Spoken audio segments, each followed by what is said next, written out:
All right, let's dive into something a bit different today, something you don't see every day. We're talking about a football club, Yeah. and get this, their plan to go completely net zero. Sounds interesting. It is. We're looking at Arsenal Football Club, and what's got me really fired up is that they're not just talking a big game. They've actually gone and gotten their plan approved by, the big guys, the Science Based Targets Initiative. The SBTI. Yeah, that's a pretty big deal. It is, right. It means they're serious about this. Definitely. That SBTI approval is really key. It means what Arsenal is putting out there isn't just some vague PR thing. It's actually aligned with the latest climate science and the goals of, the Paris Agreement and all that. Exactly. It's legit. They're shooting for net zero by 2040. Okay, wait. Before we get all into the weeds, Sure. can you help me wrap my head around this whole net zero thing? Like, it sounds great, but what does it actually mean for a giant organization like Arsenal? Are we talking like massive changes? Think of it like a scale, right? On one side, you've got all the emissions Arsenal produces. So running the Emirates Stadium, team travel, the whole shebang. Gotcha. Net zero means they have to get that side of the scale as close to zero as possible. Okay. And for any emissions that they absolutely can eliminate, they have to balance it out by removing an equivalent amount from the atmosphere, like on the other side of the scale. So it's not just about reducing what they're putting out there, it's also about actively cleaning up their act. Right, exactly. And like you said, the SBTI is making sure they're not like fudging the numbers or anything, that their plan is actually legit. Right.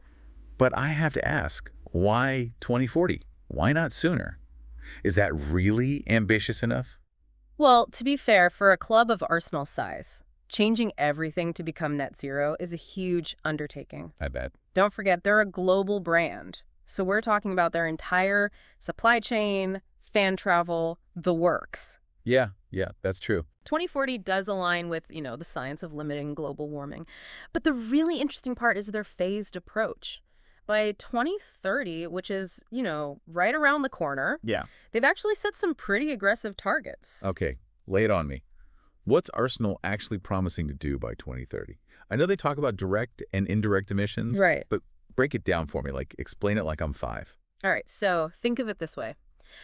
Direct emissions are the stuff Arsenal has direct control over. Things like the energy they use at the Emirates Stadium, the Right. fuel for team buses, all that. Okay. By 2030, they're aiming to cut those direct emissions by a whopping 42%. 42%, wow. It's pretty significant. But what about those indirect emissions, the things they don't directly control? How do you even begin to tackle that? That's where it gets tricky. And honestly, it's what makes this plan so unique. Hmm. Indirect emissions, or what they call Scope 3, include things like emissions from all the products they buy. Everything from those pre-match burgers to all the merchandise fans buy. Oh. Even how you get to the Emirates factors in. Crazy. So with all that, they're aiming to reduce what they call the intensity of those indirect emissions by 52%. Emissions intensity. All right, that's a new one for me. Explain it like I'm trying to, I don't know, impress someone at the pub with my climate knowledge.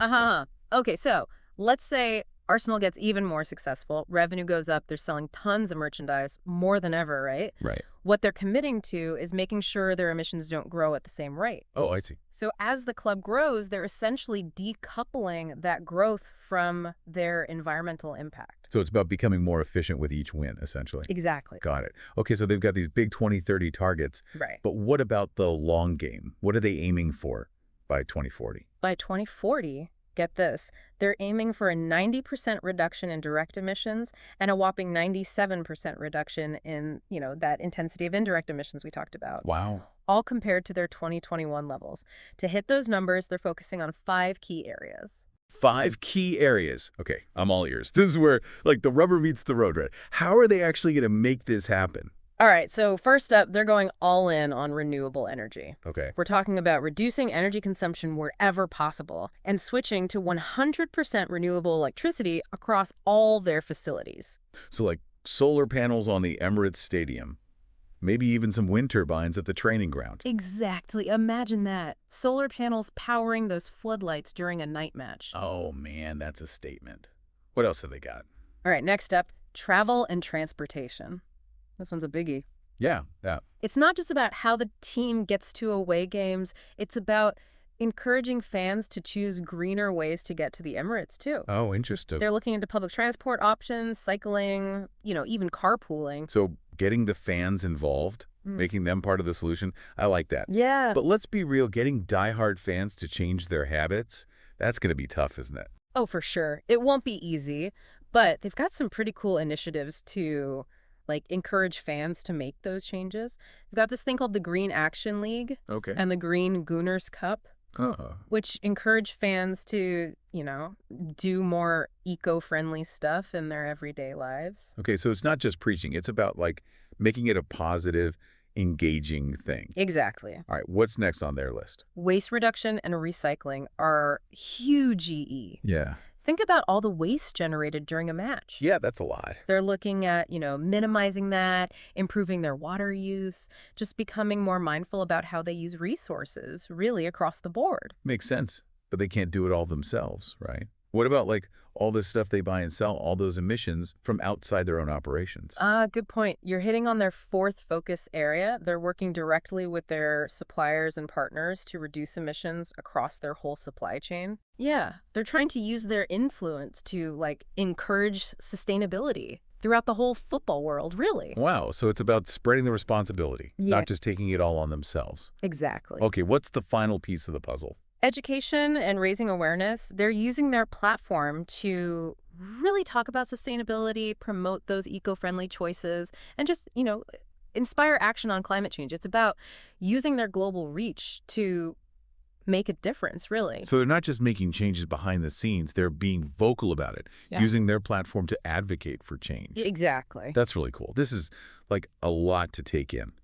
But before we move on, you mentioned that Arsenal is going above and beyond what the SBTI requires, right? Wow. What did you mean by that? Oh, yeah. So they're not just focusing on their internal operations and like just their fans. They're looking at the bigger picture. How so? Well, they're working with local partners right there in Islington to develop a climate action plan for the whole community. Yep. It really shows their commitment to, making a positive impact that goes way beyond just football. Okay, so this is more than just ticking boxes. They're really trying to be a catalyst for change. But let's be honest, this all sounds fantastic. But why should our listener sitting at home care about this? What's the takeaway for them? Well, what's really remarkable about what Arsenal is doing is that it shows how even a huge global organization can take meaningful action on climate change. Yeah. It proves that, sustainability and success can go hand in hand. It's easy to feel overwhelmed by, the whole climate challenge, but seeing a club like Arsenal taking these steps can be pretty inspiring. Yeah, absolutely. It's a call to action, I think, for all of us to think about, how we can apply some of these same ideas to our own lives, our own choices. Right. Even small actions, when you multiply them by millions of people, Yeah. can make a difference. Exactly. And that's what's so exciting about all this. It's not just about Arsenal, it's about the ripple effect. It could impact the whole world of sports and beyond. And on that note, we'll be back in a moment with part 2 of our deep dive, where we'll explore, those broader implications of Arsenal's net zero mission, what it could mean for the future of sports and sustainability, the whole thing. Stay tuned.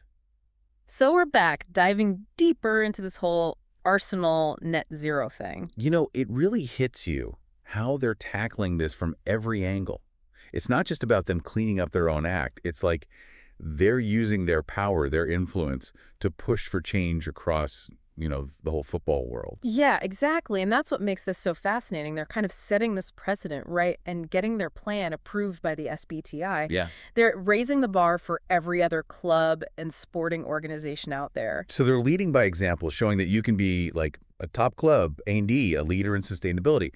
But how do we know this isn't just greenwashing? I mean, how do we know they're really in it for the long haul? Well, like we said before, the SBTI approval means their plan has been checked, double-checked. It's not just hot air. Right. But actions speak louder than words, right? Oh, for sure. I guess we'll have to keep our eyes peeled and see how they actually deliver on these promises. Yeah, fair enough. But even if they, I don't know, stumble a bit along the way, Yeah. the fact that they're putting this out there, like publicly committing to these goals, that has to have some impact, right? Think about it. Other clubs might start feeling the pressure to follow suit. Absolutely. The impact on, reducing emissions from the entire sports industry could be massive. Yeah. And remember, we're talking about a sport with billions of fans worldwide. It's huge. Imagine the potential to, really raise awareness about climate change and get all those fans to actually do something about it in their own lives. So it becomes more than just cheering for your team. It's like working together to protect the planet. Yeah, it's And like a whole new level of fan engagement, right? totally. And it's not just fans either. Think about sponsors, broadcasters, all those businesses tied to football. Right. They're going to see what Arsenal is doing and might feel like, uh-oh, we got to step up our game too. So it's like a domino effect, all starting with Arsenal taking that first step. Exactly. Okay, let's get back to some of the specifics of their plan for a second. Okay. That commitment to 100% renewable electricity, that was a big one for Oh, them. yeah, for sure. Powering everything, the stadiums, the training grounds, the offices, all of it with clean energy. Yeah. That's ambitious. But is it even realistic? Can they really generate enough renewable energy on site to power a giant stadium like the Emirates? It's a tough one, no doubt. Yeah. They'll probably need to combine on-site generation with renewable energy from the grid. Right. But just picture it, those iconic Emirates arches all lined with solar panels. Oh, man, that's a picture. Okay, but challenges. Speaking of challenges, let's talk about fan travel.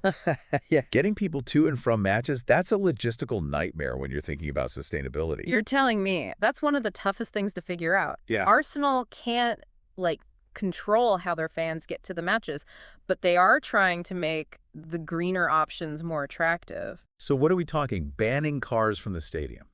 Because I can already hear the complaints. I doubt they'd go that far, at least not yet. Okay. But they are encouraging public transport, cycling, walking, all that. Yeah. They're also looking into teaming up with, ride-sharing companies to make carpooling easier. Makes sense. But a lot of fans travel from outside London, some even from other countries. Yeah. How do you address that? You can't expect people to ditch their cars and take a 5-hour train ride, can you? For those longer trips, yeah, it gets more complicated. Yeah. They might look into things like carbon offsetting for, travel that just can't be avoided. Maybe even work with train companies to offer cheaper fares on match days. Right. It's all about being creative and, making it as easy as possible for fans to choose the greener option. So it's about giving people choices, making it easy for them to make the right decision rather than, forcing them to change overnight. Exactly. It's about recognizing that every little bit helps when you're aiming for net zero. Yeah, for sure. Okay, what about waste and recycling? With so many fans at every match, that must be a mountain of garbage to deal with. Oh, it's a huge problem, not just for Arsenal, but, for everyone. Yeah. But they're trying to find ways to, cut down on waste in the first place. Go ahead. Think reusable cups and food containers instead of all that single-use plastic. Right. Better signs to help people sort their trash properly. Mm-hmm. And, of course, working with those waste management companies that are really focused on recycling and composting. It all adds up, right? And what about those Scope 3 emissions we talked about before, the ones from their supply chain? Are they taking that seriously? Absolutely. They're working with all their suppliers to set their own decarbonization goals, and make sure they're getting their materials in a responsible way. So it's about holding everyone accountable, not just themselves. Right. Wow, this whole initiative is like a giant puzzle with all these moving parts that have to come together perfectly to reach that net zero goal. You got it. And they're not trying to solve it alone either. Right. They're getting the whole community involved, even the whole football world, in this journey towards a sustainable future. It's like they're saying, hey, we're all in this together, let's figure this out. But let's bring it back to our listener for a second. Sure. What does this all mean for them sitting at home? How does a football club going net zero actually impact their lives? That's a great question, and it's one we'll get into more in the next part of our deep dive. Okay. But here's a little sneak peek. What Arsenal is doing could actually influence everything from the stuff we buy to the policies our governments put in place. Ooh, now that's interesting. All right, we're back for the final part of our deep dive into Arsenal's net zero mission. It's been a wild ride, hasn't it? It really has. We've covered a lot of ground, from the nitty-gritty of those SBTI targets to how this whole thing could change the game for sports, literally. For sure. We've seen how serious they are about tackling this climate change thing and how, detailed and thought out their plan is. But here's what I keep coming back to. What does it all mean for the average person? Is this just a nice story about a football club doing good?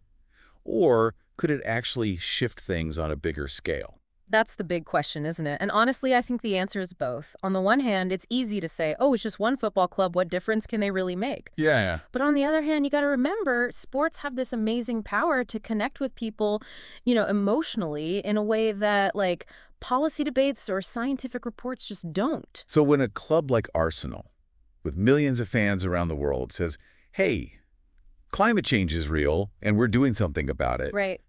it hits differently than, say, a government announcement. Exactly. It makes this whole sustainability thing more relatable, more, I don't know, down to earth. Yeah. Fans who might have tuned out a discussion about, like, carbon emissions, they might actually pay attention when it's their team taking a stand. Right, right. And it's not just about awareness either. It's about that feeling of, like, collective responsibility. If Arsenal can make these big changes, maybe we can too, you know? Yeah. It's about feeling like you can actually make a difference, even in small ways. And that's where the real magic happens, right? When everyone chips in, Exactly. individual action, but multiplied by millions of people. Yeah. But it goes even further than that. Think about the pressure this puts on other clubs, sponsors, broadcasters. Aye. They don't want to be left behind, looking like they don't care while Arsenal is out there, scoring goals for the planet. So it's not just a top-down thing, it's bottom-up pressure, too. Totally. Fans start demanding more from the teams they support. Sponsors want to be linked with sustainability. And suddenly it's a race to the top. Exactly. And that ripple effect goes way beyond just sports. When a global brand like Arsenal puts sustainability first, it sends a message to everyone, businesses, governments, everyone, that this stuff matters. I hadn't thought of it like that. It's like they're creating a demand for those eco-friendly products and services, pushing for new green technologies. Exactly. And as those technologies get cheaper and easier to use, the impact just keeps growing. Yeah. It's a win for everyone, the planet, businesses, us, everyone. So as we wrap up this whole deep dive, what's the one thing you want our listeners to walk away with? I think it's a message of hope, of what's possible. Mm-hmm. Arsenal's net zero mission shows us that change can happen, even on a huge scale. And it's not just about these big organizations. It's about all of us, Yeah. asking ourselves, what can I do in my own life to help build a more sustainable future? It's a good reminder that we all have a part to play, that our choices matter, Right. and that even small changes, when enough people make them, can have a huge impact. Thanks for joining us on this deep dive into Arsenal's net zero mission. It's been a fascinating journey. It really has.